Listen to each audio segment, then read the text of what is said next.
K maintenant vaut 1. Ça fait 1 parmi K. Attention, ici, maintenant, K égale 1 est impair. Donc je mets moins. Moins 1 puissance 1, ça fait moins. Après, plus. Maintenant, K vaut 2. Il est pair. Moins 1 au carré, ça fait plus. Donc ça fait plus 2 parmi n.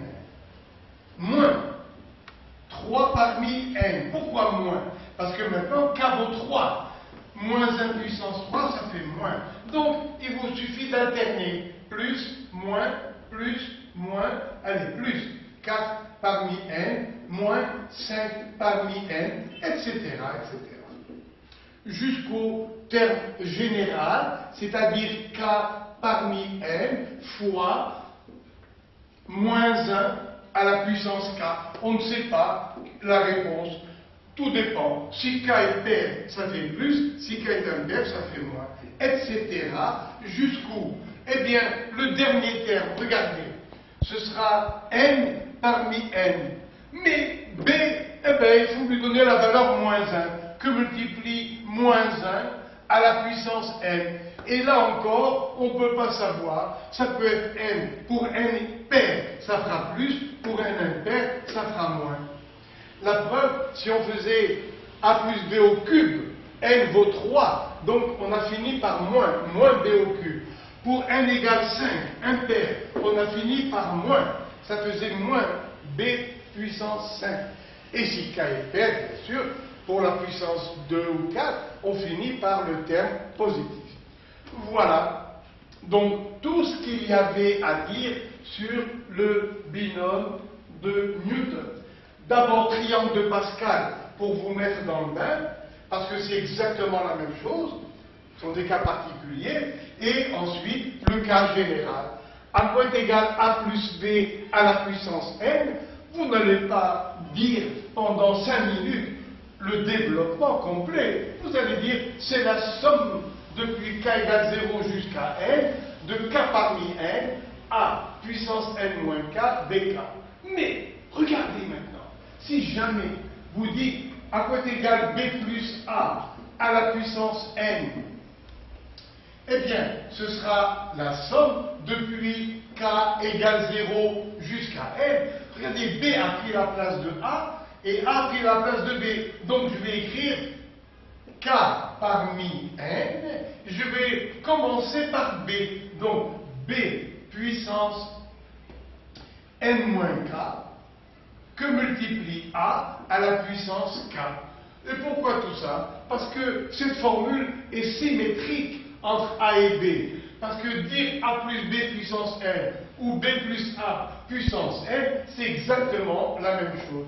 Donc, vous voyez ici, on a pu permuter les exposants de puissance bk. Ici, c'est bn-k. an-k, ça fait ak. Donc, vous êtes libre d'écrire comme ça ou comme ça. Vous êtes absolument libre. Voilà, terminé cette leçon sur le binôme de Newton. Il y a bien sûr une formule que nous avons établie ensemble la dernière fois. Essayez de vous en souvenir. N, k parmi n, égale k parmi n-1 plus k-1 parmi n-1. Voilà, c'était une formule que nous avons établie la fois dernière. Je vous l'ai écrite parce qu'il me restait un petit peu de place au tableau, tout simplement. Alors, le temps d'effacer, et maintenant, on va passer à l'épreuve de Bernoulli et au schéma de Bernoulli. Voilà. Alors, dernier paragraphe de la leçon du grand chapitre probabilité. C'est la loi binomiale, loi de probabilité binomiale, appelée aussi la loi de Bernoulli. Alors, premièrement, premier paragraphe, épreuve de Bernoulli. Sur un exemple, on lance une fois un dé équilibré, numéroté de 1 à 6. Et on désire avoir la sortie du numéro 6. C'est vous voyez, l'événement favorable. Quelle est sa probabilité? Alors, j'appelle A l'événement la sortie du 6. Sa probabilité, c'est P égale 1/6. Et A bar, eh bien, c'est la sortie de n'importe quel autre numéro, c'est-à-dire 1, 2, 3, ou 4 ou 5. Dont la probabilité, alors P de A bar, c'est Q égale 5/6. Quel est donc l'ensemble des issues? Eh bien, il y en a deux. Il y a l'issue A et l'issue A bar. Il y a donc deux événements dans l'ensemble des issues. Cela veut dire, dans un langage facile, je gagne si je fais sortir le 6, je perds les autres fois. Donc, en résumé, on dirait ou je gagne ou je perds. Il y a deux issues, deux possibilités. L'une d'elles, dans les problèmes, s'appelle S, c'est-à-dire le succès. L'une d'elles est appelée le succès. Et l'autre, S bar, ce sera l'échec. Donc nous sommes en présence d'une épreuve où il n'y a que deux issues. Ou on gagne ou on perd. Ou bien on a l'issue S, ou bien on aura l'issue S bar. Lorsque l'on joue une fois. Eh bien, cette épreuve où il n'y a que deux issues à la sortie s'appelle une épreuve de Bernoulli. Donc chaque fois que l'on peut dire ou je gagne ou je perds, eh bien l'épreuve que l'on fait s'appelle une épreuve de Bernoulli. Et dans les problèmes, bien sûr, on répète n fois l'épreuve, on répète n fois l'épreuve. Donc, on réalise n épreuves successives, ça veut dire une après l'autre, ou simultanées, en lançant plusieurs dés par exemple, ou simultanées. Il faut qu'elles soient ces épreuves identiques et indépendantes.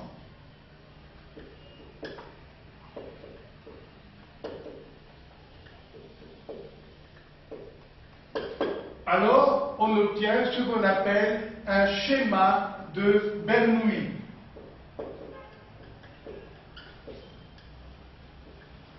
On appelle schéma de Bernoulli la répétition de n épreuves successives, une après l'autre, ou bien simultanées, si on a plusieurs objets qu'on lance en même temps. Mais ces épreuves doivent être identiques et indépendantes l'une de l'autre. Identiques, ça veut dire que si par hasard, dans l'épreuve, on doit retirer une boule dans une urne, il faut la remettre par la suite dans l'urne et recommencer l'expérience. Donc, indépendantes l'une de l'autre. Bien sûr, si on lance 2 dés, eh bien, les résultats seront indépendants l'un de l'autre. Voilà. Et maintenant, à nous de calculer la probabilité de réaliser K succès parmi les n épreuves. Et je vais vous faire la démonstration tout de suite. Regardez. On lance n égale 8 fois de suite ce dé équilibré qui est là. On le lance 8 fois. Bien.